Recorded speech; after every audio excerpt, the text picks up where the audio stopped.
Peut-être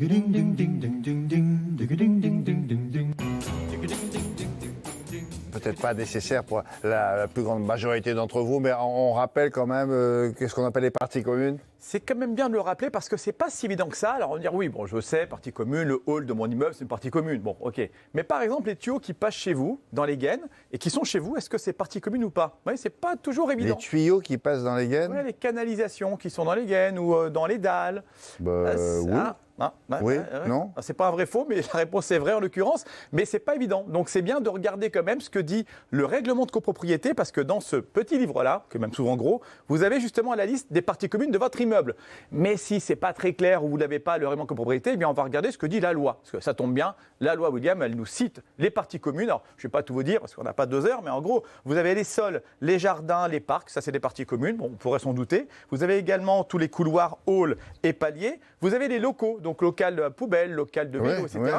Mais vous avez dit la loi aussi, attention, les coffres, les gaines, les canalisations justement qui traversent les immeubles, qui traversent aussi les appartements. Donc ça aussi, c'est partie commune. Oui, parce que quand il y a un problème là, qui paye? Ah oui, parce que si c'est le propriétaire de l'immeuble ou si c'est le locataire qui est le long du mur, lui. Voilà, la fuite, il faut faire appel à la copro parce que la fuite vient des tuyaux qui sont de la copro. D'accord, donc on consulte la loi et on a la réponse. Mais, ce qui nous intéresse, ça, c'est les problèmes courants qu'on peut rencontrer dans ces parties communes-là, que ce soit en immeuble ou en lotissement. Alors c'est vrai que ceux qui sont en immeuble, qui nous regardent, savent de quoi je parle quand je dis qu'il y a presque tout le temps des problèmes dans les parties communes.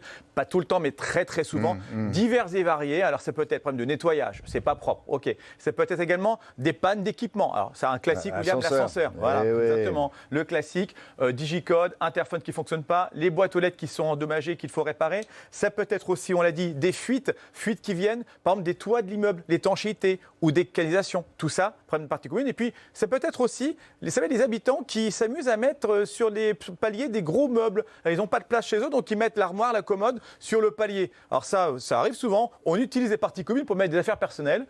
Des gros meubles ou des petits. Oui, et puis la patinette. Oui. Désormais, pour pas qu'elle soit en bas, pour pas qu'on la vole. Par exemple, ils la mettent devant chez eux. Et le coût des chaussures, William, que c'est ça? Moi, j'ai un ami qui m'appelle souvent, il dit j'ai ma voisine, quand elle rentre chez elle, elle enlève ses chaussures. On fait ça dans les hôtels pour les faire nettoyer. Oui, souvent, les gens vous mettent leurs chaussures devant la porte d'entrée. Alors quand c'est poubelle, mais quand c'est une personne, ça va, mais quand il y a 5 familles et vous avez 5 paires, moi, mon ami, il ne faut pas le faire, mais je vous le dis discrètement, il me dit qu'il prend la paire de chaussures, il descend les escaliers, il met au moins 2. Pour pas salir. Oui, pour pas salir. Alors, chez lui. Alors il laisse ses chaussures dehors. Il y en a plein qui font ça, mais ça, c'est pas autorisé. Et mon ami, il en a marre de monter et descendre parce qu'à force d'être avec des chaussures dans l'escalier, il a eu un coup de pompe. Bien sûr. C'est pour ça que. Voilà. Mais voilà, dites-lui qu'il mette des patins. Par exemple. Aussi. Alors, si on est en face à l'un de ces problèmes-là, est-ce qu'on peut agir seul pour que ça bouge, quoi?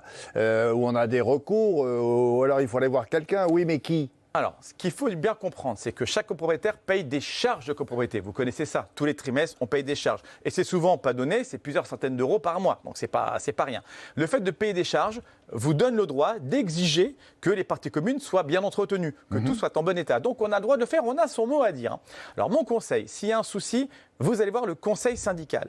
Chaque année, à l'Assemblée générale des copropriétaires, on élit un petit noyau de copropriétaires qui sont membres du conseil syndical. Et il y a un président.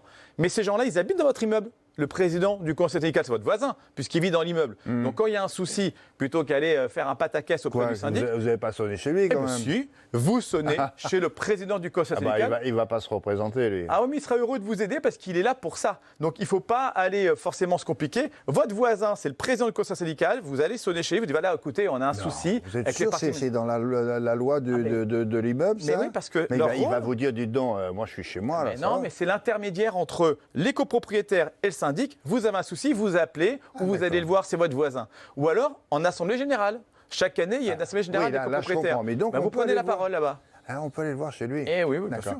Monsieur Et c'est justement, à force de faire des demandes, parfois on n'a pas gain de cause parce qu'on sait que c'est long, etc. Est-ce qu'on a quand même un recours? Oui. Alors, si ça ne marche pas avec votre voisin, président du conseil syndical, ou qu'à l'assemblée générale, vous n'êtes pas entendu, eh bien, oui, vous avez un recours. Alors, il faut là, du coup, aller voir le syndic quand ça se corse. Le syndic, vous lui écrivez d'abord en recommandé. Mise en demeure, attention, les parties communes ne sont pas nettoyées, vous n'avez pas fait la réparation, l'ascenseur ne marche pas depuis 2 mois, vous ne remplissez pas vos obligations, mise en demeure, lettre recommandée. Mais si ça ne marche pas, eh bien, il faut savoir qu'on peut assigner son syndic. Ça arrive tous les jours, ils ont une responsabilité professionnelle. Alors attention, c'est un peu compliqué, on ne peut pas le faire comme ça en 2 minutes, il faut prendre un avocat, parce que c'est devant le tribunal judiciaire, et vous allez la signer, s'il est en tort bien sûr, et il devra rendre des comptes. C'est pour ça que vous le payez aussi.